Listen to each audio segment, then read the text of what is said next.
معزز سامعین گرامی قدر، گزشتہ سے پیوستہ جو جمعہ تھا اس کے اندر ہم نے آپ کے سامنے جم خانہ کی انتظامیہ کی طرف سے کی جانے والی ایک نہایت سنگین غلطی کی نشاندہی کی تھی کہ انہوں نے ایک پگڑی والے شخص کو اس وجہ سے اپنے کلب میں داخل نہیں ہونے دیا کہ اس نے سر کے اوپر رسول اللہ کی سنت کو سجایا ہوا ہے۔ اس ضمن میں ہم نے احتجاج کی اور یہ پلان کیا تھا کہ اپنے مدرسے کے سارے بچوں کو اور تقریباً 1000 افراد کو پگڑی پہنا کے ان کے کلب کے سامنے پرامن احتجاج کیا جائے گا اور پگڑی کی اہمیت کو اجاگر کیا جائے گا۔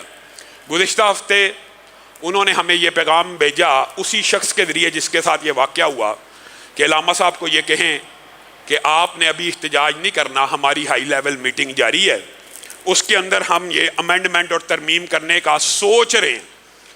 ہمارے خالد صاحب ہیں، انہوں نے اس کے بعد ان کے ساتھ مذاکرات کیے کہ آپ نے یہ سوچنا نہیں ہے، اس کے اوپر عمل کرنا ہے، ورنہ ہم احتجاج کا حق محفوظ رکھتے ہیں۔ اللہ کے فضل و کرم سے یہ سب سے پہلے اللہ کا شکر ہے، الحمدللہ۔ اس کے بعد آپ سب بھائیوں نے جو سوشل میڈیا پہ اس تقریر کو وائرل کیا اور دیگر علماء کے کلپس کو وائرل کیا، اس کے بعد آپ تمام احباب کا بھی شکریہ ہے، اور تیسرے نمبر پہ جم خانہ کی انتظامیہ کا شکریہ ہے کہ انہوں نے مذاکرات کے بعد، ٹیبل ٹاک کے بعد اپنے قانون اور آئین میں تبدیلی کر لی ہے۔ اب کوئی بھی مسلمان الحمدللہ پگڑی پہن کے جم خانے میں داخل ہو سکتا ہے، یہ اللہ ہی کا شکر ہے۔ اور اس کے علاوہ انہوں نے معذرت بھی کی ہے، تو ہماری ان سے کیا دشمنی ہے؟ اب انہوں نے اگر اس بات سے رجوع کر لی ہے اور اچھے جسٹر کا مظاہرہ کیا ہے، ہم بھی کھلے دل سے ان کی معذرت کو اور اس ترمیم کو قبول کرتے ہیں، اور بریگیڈیئر صاحب کا شکریہ ادا کرتے ہیں کہ انہوں نے بڑے اچھے طریقے سے، احسن طریقے سے اس معاملے کو حل کر لیا۔ دوسری بات، میرے بھائیو، آپ نے گزشتہ ہفتے خود دیکھا اپنی آنکھوں سے، یہاں پہ اگرچہ وہ معاملہ بھی حل ہو گیا، اللہ کا شکر ہے وہ بھی، لیکن آپ نے ایک چیز نوٹ کی ہوگی، شکارپور کے اندر ڈاکوؤں نے 2 علماء کو اغوا کیا اور گردن کے اندر زنجیریاں پہن کے جانوروں کی طرح انہیں گھسیٹا۔ کسی مین سٹریم میڈیا کے اوپر آپ نے ان تصویروں کو دیکھا ہو؟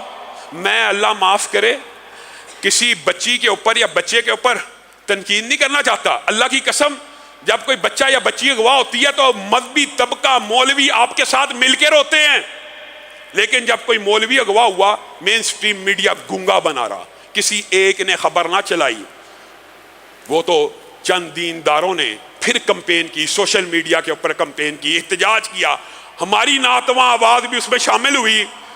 سومرو صاحب کا میں شکریہ ادا کرتا ہوں جنہوں نے لاڑکانہ کے اندر کلیدی کردار ادا کیا، اور ایس ایس پی تنویر نے بالآخر الحمدللہ ان علماء کو بھی پرسوں ڈاکوؤں کے پنجے سے آزاد کروا لیا گیا۔ میرے بھائیو، سوشل میڈیا آپ کی اور میری طاقت بن چکا ہے، آپ کی اور میری آواز بن چکا ہے۔ وہ خبریں جو مین سٹریم میڈیا نہیں چلاتا، میں اور آپ اس کا پوزیٹیو استعمال کر کے اپنی بات حکام بالا تک پہنچا سکتے ہیں، اور آج آپ نے اس کا استعمال کرتے ہوئے ایک اور بات بھی حکام بالا تک پہنچانی ہے۔ میرے بھائیو، کل رات ابھی جو گزری ہے، حکومت پاکستان نے غریب عوام کے اوپر ایک مرتبہ پھر پٹرول بم پھینک دیا۔ مجھے بتلائیے 10 دن کے اندر 60 روپے پٹرول کی قیمت بڑھا دی گئی ہے۔ یہ جی بڑے مشکل فیصلے ہیں، ہم بڑے مشکل فیصلے کر رہے ہیں۔ مشکل فیصلہ تب ہوتا جب ہم یہ فیصلہ سنتے کہ بیوروکریسی کی تنخواہوں میں کٹوتی ہو گئی ہے۔ مشکل فیصلہ تب ہوتا جب ہم سنتے سرکاری لوگوں کی پنشنوں میں 50% کمی ہو گئی ہے۔ مشکل فیصلہ اس کو کہتے ہیں کہ جس میں حکمرانوں کے، اداروں کے، افسروں کے علل تللوں میں جو خرچے ہیں ان کو کم کیا جائے۔ یہ کون سا مشکل فیصلہ کہ عوام کے لیے، عوام کی جیبوں میں ڈاکہ ڈالا جائے، عوام کی جیب کے اوپر برڈن ڈال دیا جائے، عوام کو مہنگائی کا تحفہ دیا جائے؟ یہ مشکل فیصلہ ہے؟ یہ تو کوئی بھی کر سکتا ہے۔ شہباز شریف صاحب اگر یہی فیصلے کرنے تھے تو میں ایمانداری سے یہ بات سمجھتا ہوں خان صاحب بہتر طریقے سے کر رہے تھے۔ آپ کو اچھا یہ بات بھی بڑی عجیب ہے، ہم 3.5 سال یہ رونا روتے رہے، سنتے رہے ہیں نا، ایمانداری سے بتائیے گا خان صاحب ہر کام کس کے اوپر ڈالتے تھے؟ پچھلی حکومت پہ۔ آپ کیا کر رہے ہیں؟ آپ بھی یہی ہمیں راگ سنانا شروع ہو گیا. یہ پچھلی حکومت فیصلے کر گئی تھی, یہ پچھلی حکومت 3.5 سال سن گئے ہیں, سن کے کان پک گئے ہیں. یہ بات پچھلوں نے کیا, آپ نے بھی آگے وہی راگ الاپنا شروع کر دیا. پچھلوں نے کیا, تو آپ حکومت میں بیٹھے کیا کر رہے ہیں آپ؟ اب یہ بھی دنیا کا سب سے بڑا جھوٹ ہے میرے بھائیوں, یہ جو کہتے ہیں, خان صاحب بھی کہتے تھے جی عوام ٹیکس نہیں دیتی. اللہ کی قسم یہ سب سے بڑا جھوٹ ہے. آپ ایک صابن کی ٹکیا خریدیں, ایک چوئنگم خریدیں, ایک بلیڈ خریدیں, یہ جھوٹ بولا جاتا ہے عوام کی آنکھوں میں, دھول جھونکی جاتی ہے. ایک ٹکیا بھی صابن کی خریدیں نا, کوئی غریب آدمی نے خریدنا کیا ہوتا ہے؟ گھی خریدنا, آئل خریدنا ہے, چاول خریدنے ہیں, چینی خریدنی ہے, آٹا خریدنا ہے. جو چیز کوئی بندہ خریدتا ہے 17% ٹیکس گورنمنٹ کاٹ لیتی ہے. کون سا بندہ ٹیکس نہیں دیتا؟ یہاں پہ جتنے بیٹھے ہیں, جو بندہ بھی کوئی چیز خریدتا ہے 17% ٹیکس عوام سے کاٹا جاتا ہے, حکومت کی جیب میں جاتا ہے. اور بعد میں یہ کہتے ہیں جی عوام ٹیکس نہیں دیتے. یہ ٹیکس کا رونا رو کر عوام کی آنکھوں میں دھول جھونک رہے ہیں میرے بھائیوں. اس بات کا حل کیا ہے؟ وہی دیرینہ بیماری, وہی نامحکمی دل کی, علاج اس کا وہی آب نشاط انگیز ہے. ایسا کی اللہ کی قسم اسلامی معیشت کے اصولوں کو اگر اپنا لیا جائے, ایک مرتبہ اپنا کے دیکھ لو, ایک مرتبہ اپنا کے دیکھ لو. 75 سال سے سرمایہ دارانہ نظام کے پیچھے بھاگ کے IMF کے ساتھ جی پرانی حکومتوں کی ڈیل تھی. آپ کیا کرنے آئے ہیں؟ آپ پابند ہیں ان ڈیلز اور معاہدوں کو پورا کرنے کے لیے. ہرگز. یہ کہانیاں عوام سن کے پہلے 3.5 سال سے بے قرار ہے, بے چین ہے. کچھ لوگوں نے امید لگائی تھی کہ شاید یہ حکومت آئے گی, قیمتوں کے اندر کمی ہو جائے گی, عوام کو ریلیف دیا جائے گا. اور میرے بھائیوں ایمانداری سے بتلاؤ, ایمانداری سے, جس کی تنخواہ 2 لاکھ 3 لاکھ 4 لاکھ 5 لاکھ ہے, اور ہر سال حکومت ان ملازمین کی تنخواہوں میں 10% اضافے کر دیتی ہے, ان کو پیٹرول کی قیمت بڑھنے سے کوئی فرق پڑتا؟ کوئی فرق نہیں پڑے گا. آپ یہ فرق کس کو پڑھنا ہے؟ یہ فرق عام عوام کو, غریب عوام کو پڑھنا ہے.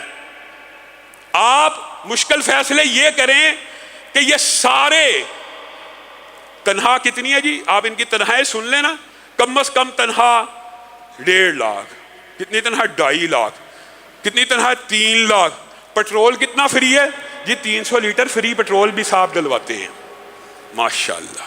جن کی تنخواہیں 3 4 5 لاکھ ہے, ان کے لیے سبسڈی 50 100 200 300 لیٹر پیٹرول فری کی. اور وہ غریب جس کی تنخواہ 20,000 30,000 ہے, وہ 210 روپے کا ڈلوائے. یہ پاکستان کا نظام ہے. وہ وقت قریب آ چکا ہے.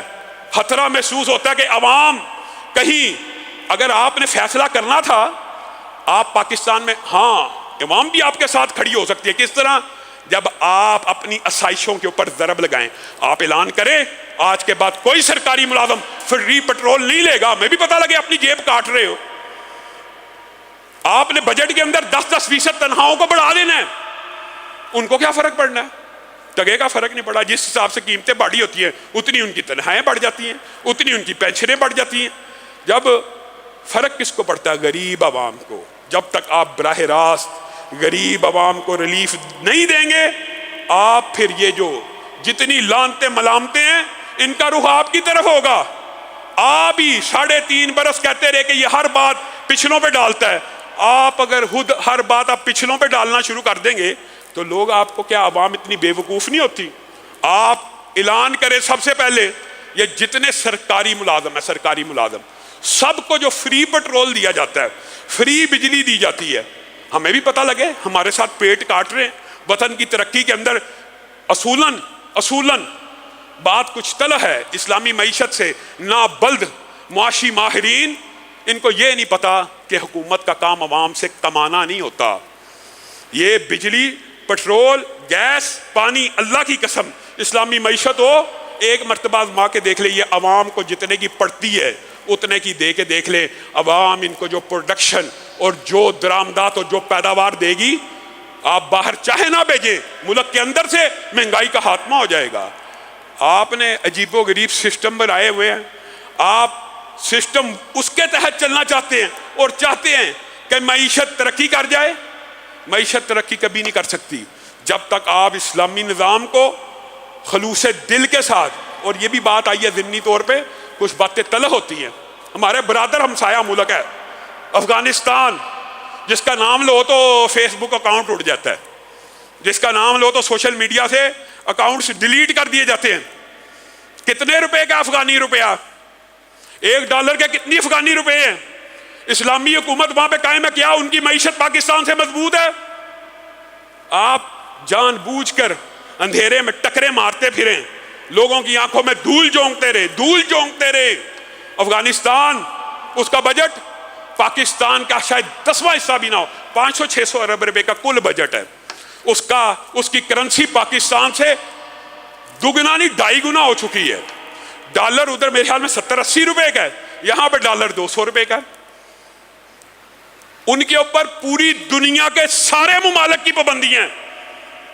یہاں آپ کی پینگیں ہر ملک کے ساتھ ہیں. کس کی معیشت مضبوط ہے؟ وہ اسلام پہ چلنے والے مرد کوہستانی نے اپنی معیشت کو آپ سے 1 سال سے بھی چھوٹی عمر، 1 سال سے پہلے زیادہ مضبوط کر لیا. آپ کہاں اندھیرے میں ٹامک ٹوئیاں مار رہے ہیں؟ اب ہمارے پہ یہ وقت آنا تھا کہ ہم اپنے افغانی بھائیوں سے معیشت کا سبق سیکھیں. نہیں، آپ کو یہ چاہیے تھا آپ دین کے طالب علموں کے ذریعے، دین کی معیشت کو سمجھنے کے ذریعے آپ ایک مرتبہ سمجھے تو صحیح، آپ عوام کو اپنی حکومت کا حصہ مانے تو صحیح. اسلامی ریاست میں ہر بندہ حکومت کا ورکر ہوتا ہے، کیونکہ حکومت اس سے کما نہیں رہی ہوتی، اس کو سبسیڈائز کر رہی ہوتی ہے، اس کو فیسیلیٹیٹ کر رہی ہوتی ہے، پڑھتے کے حساب سے چیز دے رہی ہوتی ہے. وہ پھر کیا کرتا ہے؟ وہ پھر پروڈکشن پیدا کرتا ہے، وہ پھر پیداوار کرتا ہے. پھر دنیا کی کوئی معیشت، دنیا کا کوئی ملک اس کی پیداواری لاگت کا مقابلہ نہیں کر سکتا. آپ نے چائنا ماڈل نہیں دیکھ لیا؟ انہوں نے اسلامی معیشت کی صرف ایک الف کو بنا لیا. ہر گھر کے اندر کوئی گھڑی بنا رہا ہے، کوئی ریڈیو بنا رہا ہے، کوئی ٹی وی بنا رہا ہے، کوئی ہر بندہ پروڈکشن میں ہے. دنیا ان کی پروڈکشن کی کاسٹ کا مقابلہ نہیں کر سکتی. وجہ اسلامی معیشت کا صرف ایک اصول ابھی اپنا ہے، ایک کہ حکومت کا کام عوام سے کمانا نہیں ہے، حکومت کا کام عوام کو ریلیف دینا. جو پڑتا ہے اسی کے اوپر سبسیڈائز بلکہ کر کے عوام کو دیا جائے.